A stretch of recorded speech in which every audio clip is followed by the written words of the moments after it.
What's up, Tweeners? Welcome back to another Tweener tennis video today here on the channel. And today we have a very special interview. We have 19-year-old talent from the country of Jordan, Abdullah Shelbayh. Now, he is one of the most promising up-and-comers out of the Rafael Nadal Tennis Academy, who played at the University of Florida. And we had the chance to talk to him at the International Tennis Hall of Fame tournament this past weekend. And we are very grateful to have him on. He is a very mature, talented prospect, and we can't wait to see what he does on tour. So make sure to check out his story and make sure to go follow him on all his social medias down in the description below. But before you guys watch this video, make sure to go leave a like and subscribe to the channel. Over 90% of you are not subscribed to the channel. It's totally free, so make sure you hit that subscribe button. Now enjoy our interview with 19-year-old teenager from the country of Jordan, Abdullah.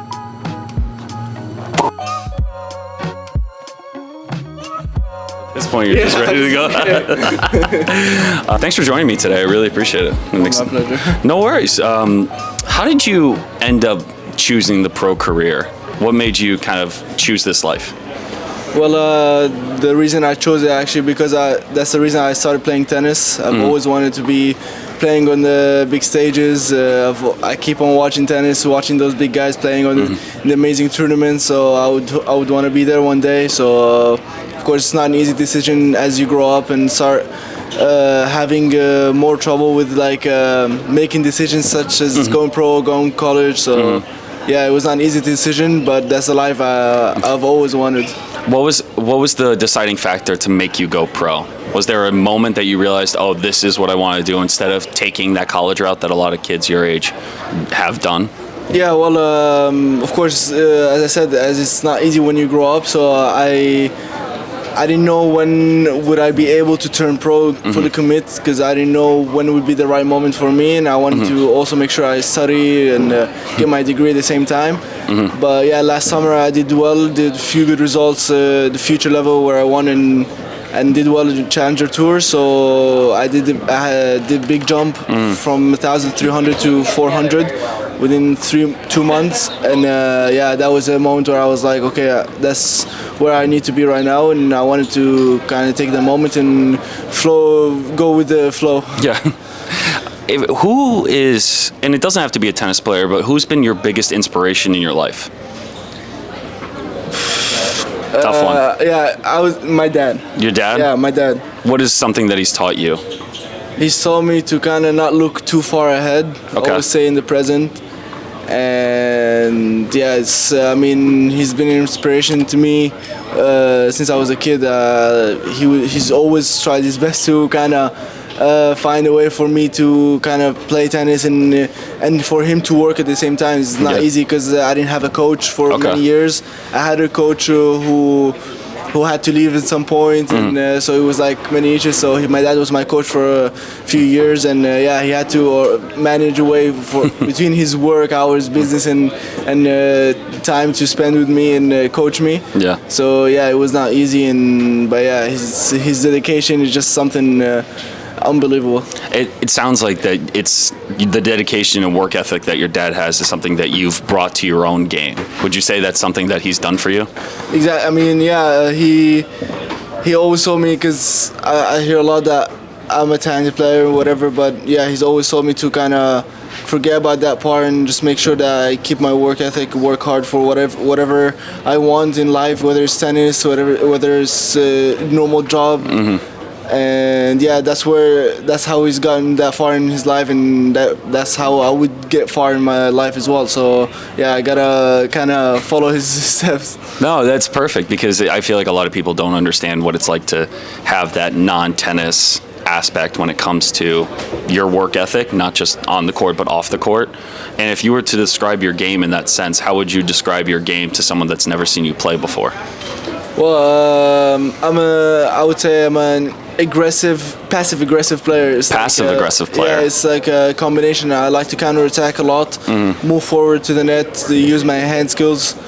Yeah, that's why some grass would be a good surface for me as well. Hopefully, I do well enough this week. But yeah, I like to kind of dominate the game with my game style, with different shots, crafty game sometimes. So yeah.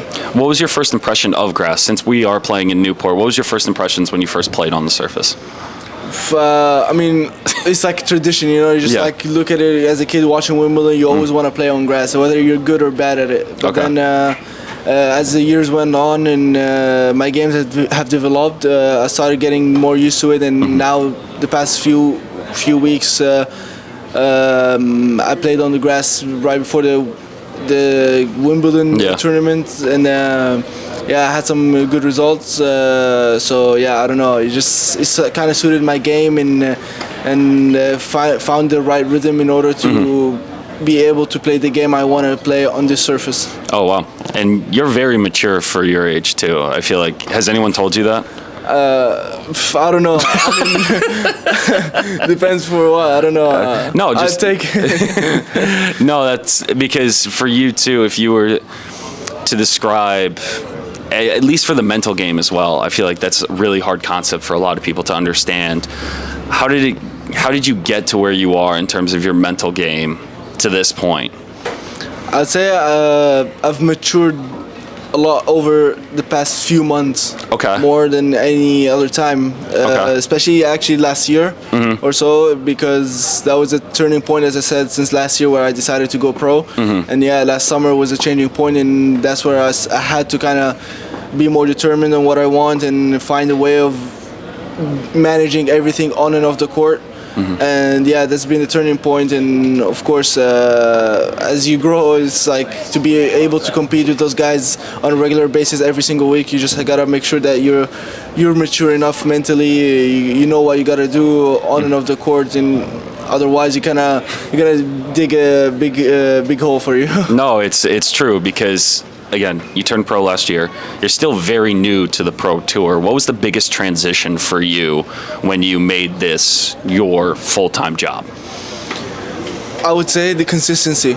Okay. Because as a junior, when I was a junior, I could do a few good weeks here and there, and I'll be kind of set for the whole year, and I could rely on my talent much more. But now, as they say, hard work beats talent when talent does not work hard. So it's just something that you gotta make sure that you're there every single week, because everyone else is working as hard as you or even more. So you gotta make sure that you're there mentally, physically, every single week, because 1 week can change your life, honestly, and especially with these big tournaments. If you do well enough on a regular basis, then things can change very dramatically.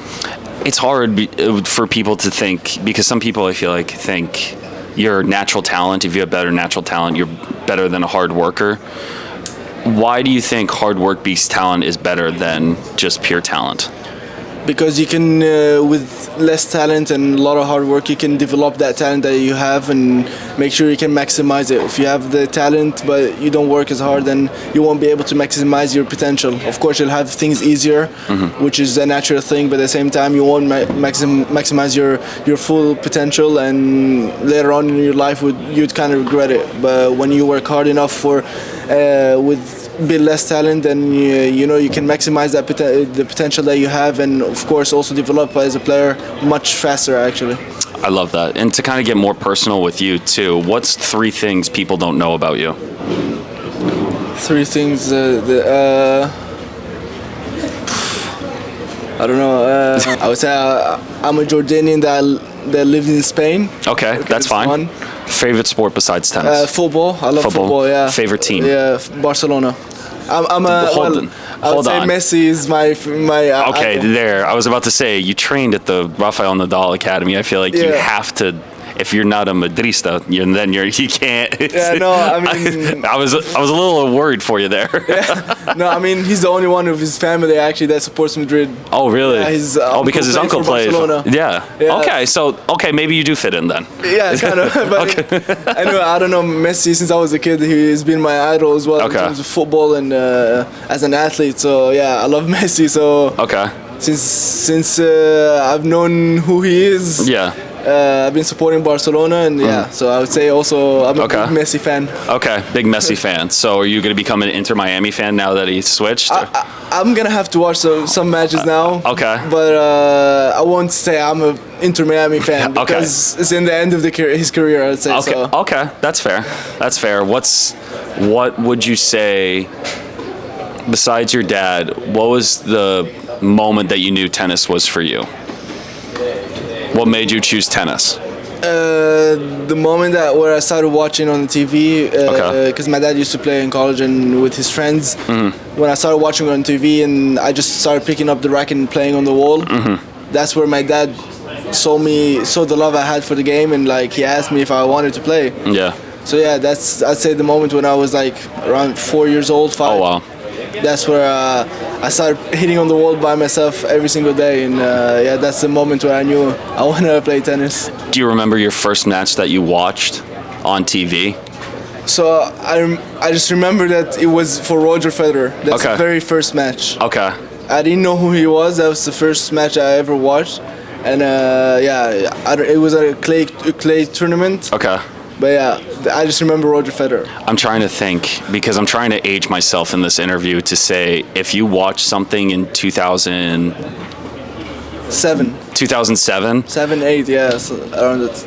I was in high school and you were watching tennis for the first time. I just want to put that into perspective for some people. But I really appreciate you doing this. I hope you do well this week, and good luck for the rest of your career. Thank you for having me. Appreciate it, man.